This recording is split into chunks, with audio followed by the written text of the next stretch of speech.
Hello students, आज हम part 3 की हिंदी करेंगे जिसका शीर्षक है भगवत जुगम। भगवत जुगम अर्थात सन्यासी गणिका। यह एक नाटक है। इसका पाठ परिचय इस प्रकार देखते हैं। भगवत जुगम संस्कृत का एक प्रसिद्ध प्रहसन है। इसके रचयिता बोधायन कहे गए हैं। इसमें वसंत सेना नामक गणिका अपनी सेविका परभृतिका के साथ उद्यान में विहार के लिए आती है। उसका प्रेमी रामिलक उससे मिलने वहाँ आता है। इसी बीच यम के द्वारा भेजा गया दूत, जिसे वसंत सेना नाम की किसी अन्य स्त्री के प्राण ले जाना है, सर्प बनकर गलती से इस वसंत सेना को डस लेता है और उसका जीव लेकर यमलोक चला जाता है। इसी उद्यान में एक परिव्राजक अर्थात सन्यासी अपने शिष्य के साथ आए हुए हैं। वसंत सेना को मृत देखकर शिष्य शांडिल्य दुखी हो जाता है। तब परिव्राजक योग से अपना जीव गणिका की काया में प्रवेश करा देते हैं। गणिका जीवित हो जाती है। उधर गलत जीव लाने पर यमराज यम पुरुष को डांट डपट कर वापस भेजते हैं। उद्यान में वापस आकर यम पुरुष देखता है कि जिस गणिका के प्राण वह ले गया था वह सन्यासी की तरह सबको उपदेश दे रही है। तब यम पुरुष सन्यासी के खेल को आगे बढ़ाने के लिए गणिका का जीव सन्यासी के देह में डाल देता है। गणिका सन्यासी की तरह बोलती है। सन्यासी गणिका की तरह इस उलटफेर से इस नाटक में एक विसंगत, हास्यपूर्ण एवं रोचक स्थिति बन जाती है। अब हम इस पाठ की हिंदी करते हैं। ततः प्रविशन्ति एकतः परिव्राजकस्य जीवेन आविष्टा वसन्तसेना चेटी रामिलकश्च परिव्राजकस्य निर्जीवदेहेन स शिष्य शाण्डिल्य अपरतः अनन्या अन्यया चेट्या सह वैद्य। अर्थात इसके पश्चात एक और सन्यासी के प्राणों से युक्त वसंत सेना सेविका रामिलक और सन्यासी की निर्जीव शरीर के साथ शांडिल्य नामक शिष्य प्रवेश करते हैं। दूसरी ओर अन्य दासी के साथ वैद्य प्रवेश करता है। वैद्य कुत्र सा, वह कहाँ है? चेटी एषा खलु अज्जुका न तावत् सत्वस्थिता। अर्थात चेटी कहती है यह गणिका प्राण में स्थित नहीं है, अर्थात अपने होश में नहीं है। अब हम आगे देखते हैं। आगे है वैद्य। अरे इयं सर्पेण दष्टा। वैद्य कहता है अरे इसे तो सांप ने डस लिया है। चेटी कथमार्य जाना थी। चेटी पूछती है आर्य आप कैसे जानते हैं? वैद्य महांतम विकारम करोतीति। वैद्य कहता है यह बहुत अधिक दोष करता है। विषतंत्रमारंभे अर्थात मैं विष भगाने की क्रिया को आरंभ करता हूँ। कुंडल कुटिलगामिनी, हे कुंडल के समान टेढ़ी चाल वाली, अर्थात मंडल घेरे में प्रवेश कर। वासुकी पुत्र तिष्ठ तिष्ठ शुरू शुरू, अर्थात हे वासुकी के पुत्र ठहरो ठहरो, सुनो सुनो, अहम ते शिरावेदम करिष्यामि। मैं तुम्हारी नाड़ी का छेदन करता हूँ। कुत्र कुठारिका, कुल्हाड़ी कहाँ है? गणिका मूर्ख वैद्य अलम परिश्रमेण। गणिका कहती है मूर्ख वैद्य परिश्रम मत करो। वैद्य पित्तम प्यस्ति अहम ते पित्तम वातम कफम च नाशयामि। अर्थात वैद्य कहता है पित्त का रोग भी है, मैं तेरे पित्त वात और कफ को नष्ट करता हूँ या शांत करता हूँ। रामिलका भो क्रियतां यत्न न खल्व कृतज्ञा वयम। रामिलक कहता है, अरे प्रयत्न करो, हम कृतज्ञ नहीं हैं। वैद्य गुलिका आनयामि। वैद्य कहता है, गोलियां लाता हूँ। निष्क्रांतः निकल जाता है। ततः प्रविशति यम पुरुष, अर्थात इसके बाद यमदूत प्रवेश करता है। यम पुरुष भो भर्त्सितो यम यमेन, अर्थात जब तक इसका शरीर अग्नि से संयोग स्वीकार नहीं करता, यानी जब तक इसका दाह संस्कार नहीं होता, तब तक न सा वसंत सेनेयम क्षिप्रम तत्रैव नीयताम, अर्थात तब तक इसको प्राण सहित जीवित करता हूँ। यावत् तस्या शरीरम अग्नि संयोगम न स्वीकरोति तावत् स प्राणमेनाम करोमि विलोक्य। देखकर अये उत्थिता खल्वियम, अरे यह तो उठ गई। भो किन्नु खल्विदम, अरे यह क्या है। अस्या जीवो मम करे उत्थितेशा वरांगना आश्चर्यम परमं लोके भुवि पूर्वम न दृश्यते, अर्थात इसका जीव मेरे हाथ में है और यह श्रेष्ठ महिला उठ गई है। संसार में यह महान आश्चर्य है। भूमि पर मैंने पहले ऐसा आश्चर्य कहीं नहीं देखा है। सर्वतोऽवलोक्य, सभी तरफ देखकर। अब हम आगे देखते हैं। सभी तरफ देखकर यमदूत सोचता है,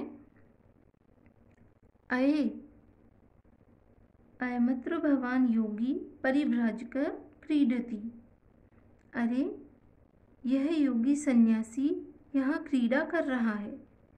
किमिदानीं करिष्ये, अब क्या करूँगा। भवतु, ठीक है। दृष्टम, देख लिया। अस्या गणिकाया आत्मानं परिव्राजक शरीरे न्यस्य अवसिते कर्मणि यथास्थानं विनियोजयामि, अर्थात इस गणिका की आत्मा को सन्यासी के शरीर में रखकर कार्य के समाप्त होने पर यथास्थान स्थापित कर देता हूँ। तथा कृत्वा निष्क्रांतः, ऐसा करके निकल जाता है।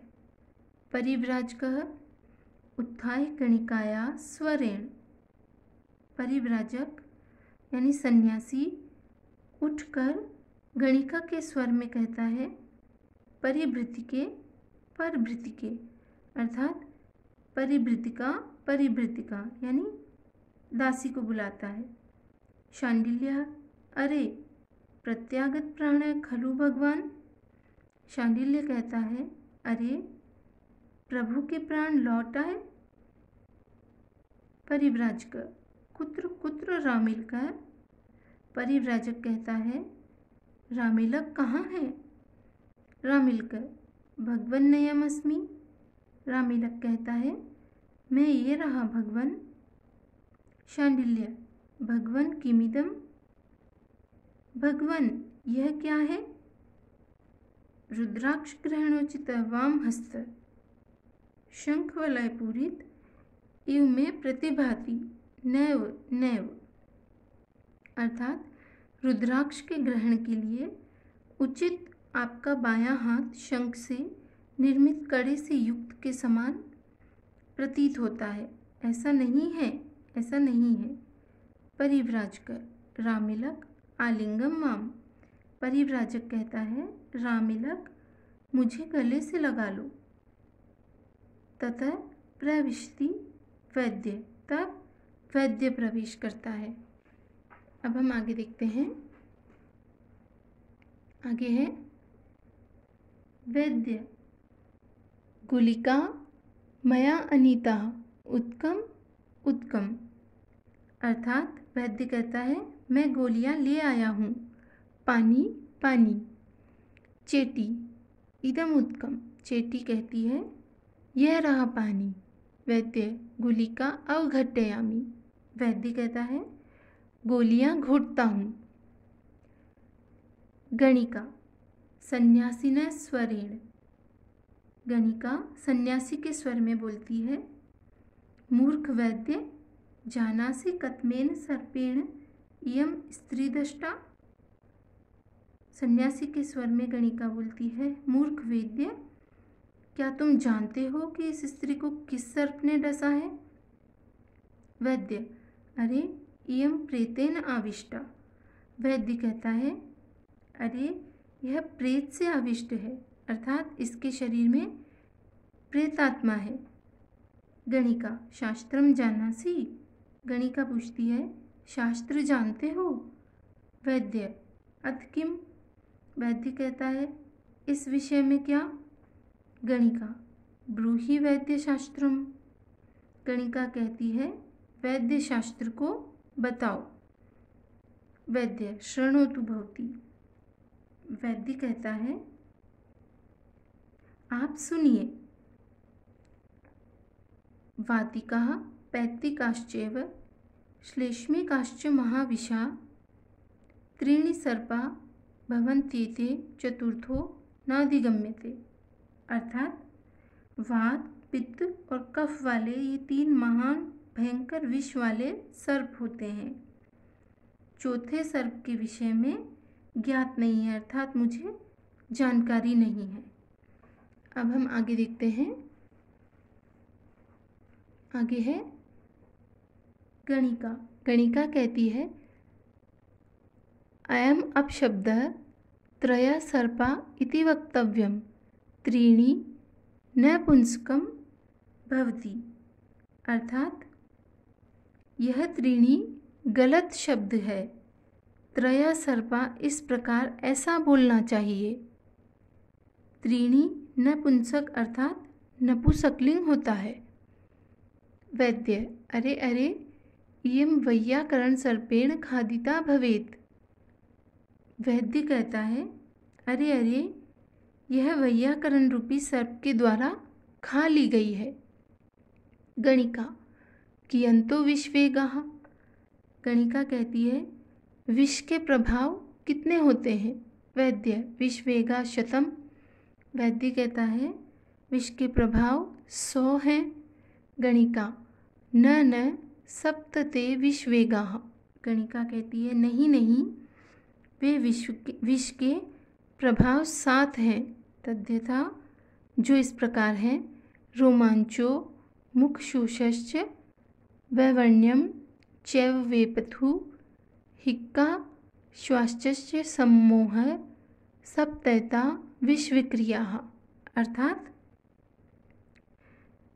वे 7 प्रभाव इस प्रकार हैं रोमांच, मुंह सूखना, चेहरे का रंग फीका पड़ना, कंपन, हिचकी, श्वास और मूर्छा, ये 7 ही विष के विकार होते हैं। वैद्य न खल्वस्माकं विषयः। वैद्य कहता है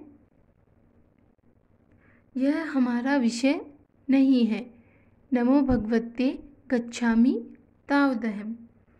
देवी को नमस्कार, तो मैं जाता हूँ। निष्क्रांतः निकल जाता है। प्रविश्य प्रवेश करके। यम पुरुष भगवन् मुच्यतां गणिकाया शरीरम। अर्थात प्रभु गणिका के शरीर को छोड़ दें। यम पुरुष कहता है प्रभु गणिका के शरीर को छोड़ दें। गणिका अस्तु। गणिका कहती है ठीक है। यम पुरुष यथा अस्या जीव विनिमयं कृत्वा यावदहमपि स्वकार्यम अनुतिष्ठामि। अर्थात यम पुरुष कहता है जैसे भी हो इसकी आत्मा की अदला बदली करके तब तक मैं भी अपना काम पूरा करता हूँ। ऐसा करके तथा कृत्वा निष्क्रांत, ऐसा करके निकल जाता है। परिव्राजक है। शिवमस्तु सर्वजगतां परहितनिरता भवन्तु भूतगणाः दोषाः प्रयान्तु नाशम, सर्वत्र सुखी भवतु लोकः। अर्थात सन्यासी कहता है सारे संसार का कल्याण हो, प्राणीगण दूसरों के कल्याण में लगे हुए हों, दोष नष्ट हो जाएं और संसार सब जगह सुखी हो। तो स्टूडेंट्स, आज हमने पार्ट 3 की हिंदी की। इसे ध्यान से पढ़ें और समझें। धन्यवाद।